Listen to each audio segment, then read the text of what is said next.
Welcome to KDM Scott, Faith Meets Real Life, where truth speaks louder than fear, and faith is more than a feeling. I'm your host, Katie, and around here we don't avoid the hard stuff. We bring it to God. Whether you're in the middle of a storm or searching for deeper meaning, this is your space to breathe, believe, and be reminded you're never alone. So I want to talk today about when the world feels like it's falling apart, what do you hold on to? Is faith real today?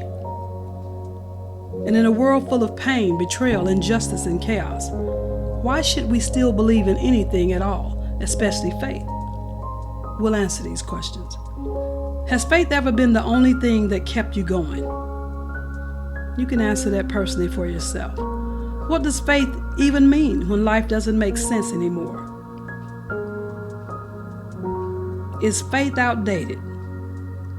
Or is it the very thing that keeps us human? Why faith still matters in a broken world? So let's get into it. Why do some people think faith is outdated? Why does it seem like belief is fading in a world that's more broken, more chaotic, and more desperate for something real than ever before? Now let me just say this. I believe in the power of faith. I've lived it. I've clung to it when nothing else made sense. But I also know that asking hard questions doesn't make us weak in faith. It makes us honest. And God honors that honesty. So today, I want to talk about why faith still matters. I want to share a story from my own life, a time when faith made the difference between life and death. There was a time when my husband and I felt led to follow the leading of the Lord to move from one state to another for Bible school. And at that time we tried to get our son to go with us, but he did not want to leave Chicago. That was his place to be. And so we just made sure he was taken care of, and he was working and everything, had his own place, and we made sure he had a vehicle. And I would not hear from him every day. Our relationship wasn't that, but I would hear from him regularly. So there came a time when I wasn't really paying attention in the beginning, that I hadn't heard from him in a while. But then I start to feel something in my spirit, and I just began to speak to the Lord. My spirit felt so uneasy. And you know that feeling when you just know something isn't right. I went to God and said, Lord, I need to hear from my son. I need to know he's okay. Well, the way God normally does it, the very next day, my phone rang and it was my son. He told me a story I will never forget. He said he had been walking with a friend late in the evening when suddenly he felt something come over him, a heavy tug in his spirit. The Holy Spirit was urging him, turn around, go back, leave now. He didn't argue. He didn't wait. He listened. He told his friend, look, I have to go. And he turned around and he walked away, going back in the direction they had come from. My son said the next day or so, he found out that that very friend had kept walking and turned the corner and was shot, and he didn't survive.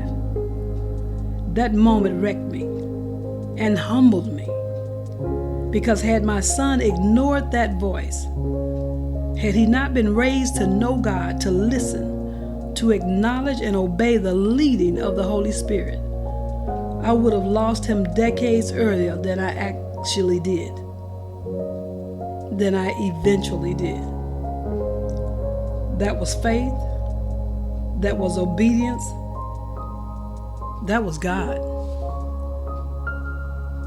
Faith isn't just about church on Sunday. It's not a ritual or a nice idea. It's so much more than that. Faith is a lifeline. Faith is a lifestyle. It's how we survive what we don't see coming. It's how we hear God in the chaos.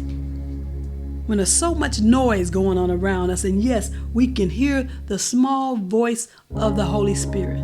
That small, still voice comes through in a big way in our hearts.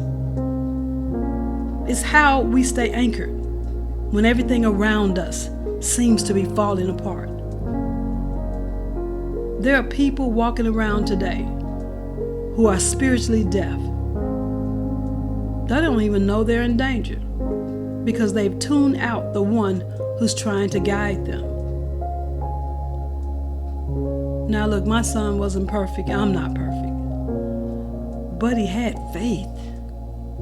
He had enough trust to obey that still small voice. That moment is proof. Faith still matters. Faith can save your life if you listen, if you hear, if you obey. John 10:27 in the Bible states, "My sheep hear my voice, and I know them, and they follow me." Hebrews 11:1 reminds us, faith is the substance of things hoped for, the evidence of things not seen.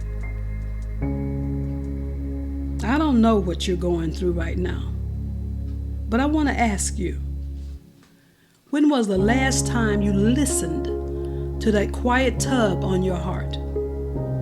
That whisper that you can't explain?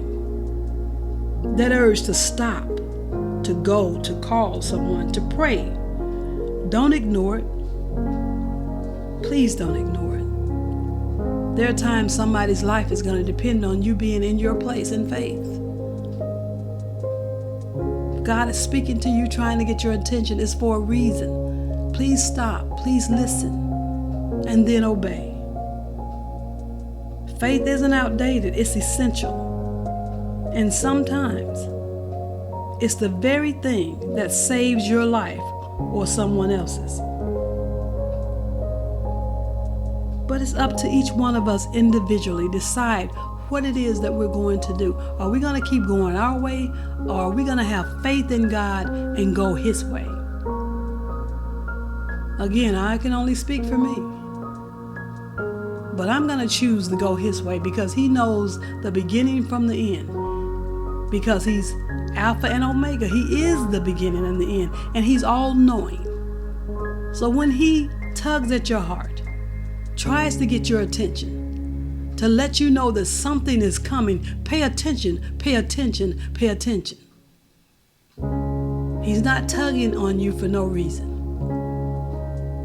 And it behooves each one of us to be mindful of the Holy Spirit, to be mindful of the presence of God with us in our lives on a daily basis.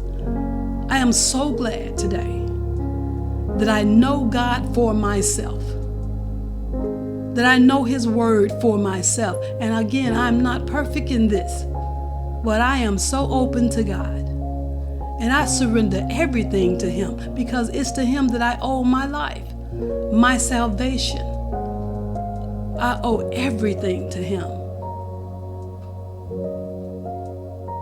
So I'm listening, God, to what you have to say to me today. And I believe the people who are listening to this broadcast today, who are with us today, hearing the message that you're sending to them through me, that they're going to begin to pay more attention, that they're going to start listening, When they get an urge to pray, they'll know it's for a reason. They may not even know who it's for, but I don't know who this is for, God. But I feel like I need to pray. Somebody is in need of you, God. Help them. You know what they need. I don't, but you do. But I'm standing in the gap for them, God. Work everything out in their lives. Make everything okay. And trust that He will do it. Because He's faithful, who promised to never leave us nor forsake us. He's faithful, who promised, if you call on me, I'll answer you. If you seek me, you'll find me. If you seek me with your whole heart. Because He's the one who promised that He'll open doors that no man can shut. But we acquire all these things by our faith. Thank you for spending time with me today. If this message touched you, share it with someone who needs encouragement. And remember, God is still speaking, faith still matters, and you are not walking alone.